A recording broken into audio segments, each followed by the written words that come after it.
Assalamualaikum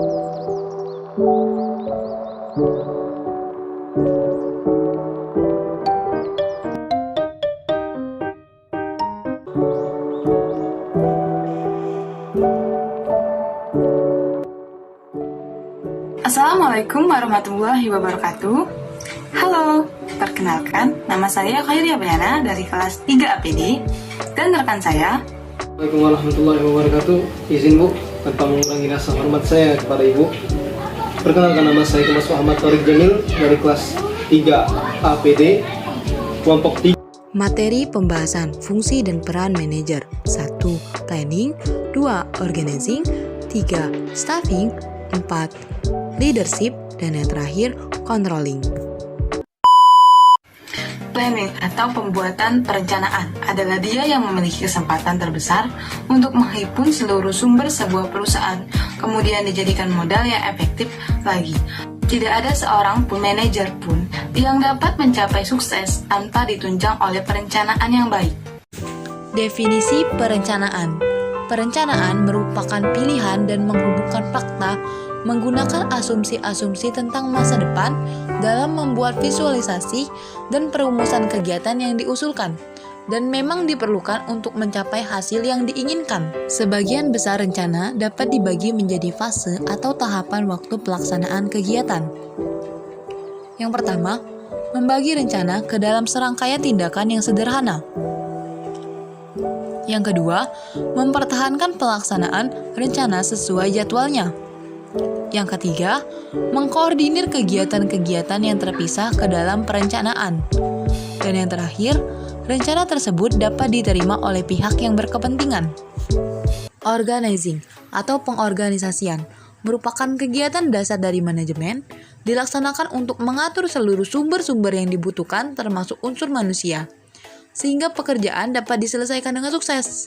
Seorang manajer harus tahu kegiatan-kegiatan mana yang perlu ditangani, siapa-siapa yang perlu membantu, jalur komunikasi yang digunakan, serta liku-liku pekerjaan yang ditangani. Hubungan-hubungan yang timbul di dalam organisasi dapat berbentuk 1. Hubungan formal dan hubungan informal.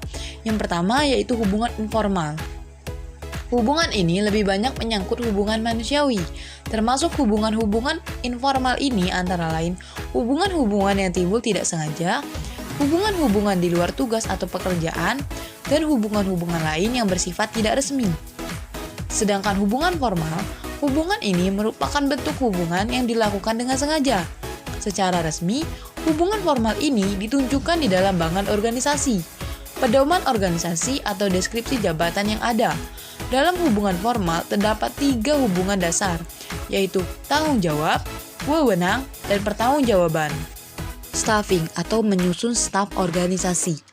Di dalam menyusun sebuah organisasi, perlu sekali mengadakan pembagian tugas yang sebaik-baiknya dan memberikan wewenang-wewenang yang tepat. Namun demikian yang lebih penting lagi ialah menempatkan orang secara tepat pula di tempat-tempat tugas yang manajerial. Mutu para manajer menentukan sukses atau gagalnya sebuah organisasi. Beberapa hal yang banyak disebut-sebut sebagai kualifikasi manajemen, yaitu yang pertama keinginan untuk mengelola, yang kedua kemampuan membuat konsepsi dan analisa, yang ketiga kemampuan untuk mengidentifikasi dan mengkonsentrasikan hal-hal yang penting, 4. Kemampuan untuk mempengaruhi orang lain. Yang kelima, kemampuan untuk mendapatkan dan mengembangkan bawahan. Yang keenam, mudah menyesuaikan diri terhadap berbagai kondisi. Dan yang ketujuh atau yang terakhir, pengetahuan teknis dan keterampilan. Adapun leadership atau pengarahan.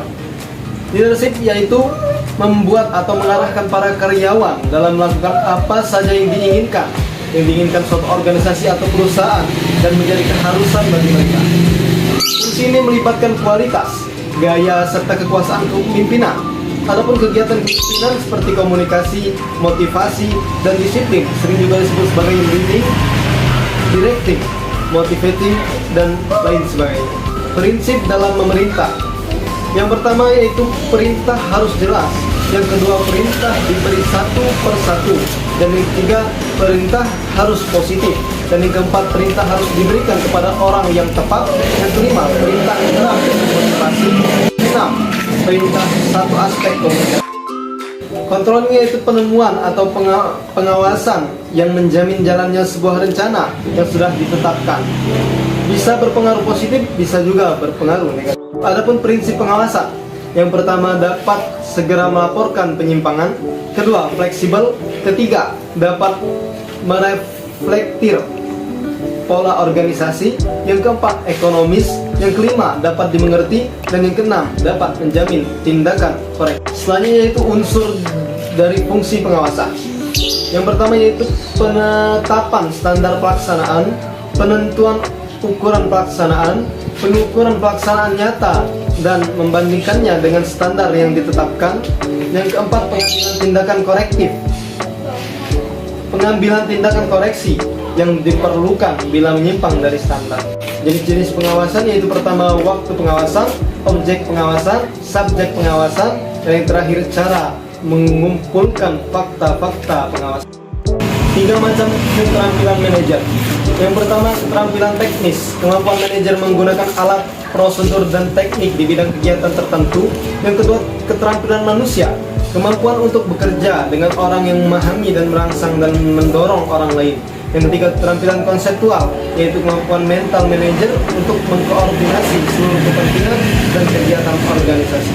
Dari penjelasan kelompok kami, dapat disimpulkan bahwasanya seorang manajer berkewajiban menjalankan berbagai hal yang berkaitan dengan fungsi perencanaan atau planning, pengorganisasian atau organizing, penyusunan pegawai atau staffing, pengarahan leadership, dan pengendalian atau pengawasan yaitu controlling, kerja sumber daya yang sudah ada untuk mencapai tujuan dengan lebih efektif dan efisien pada usaha bisnis.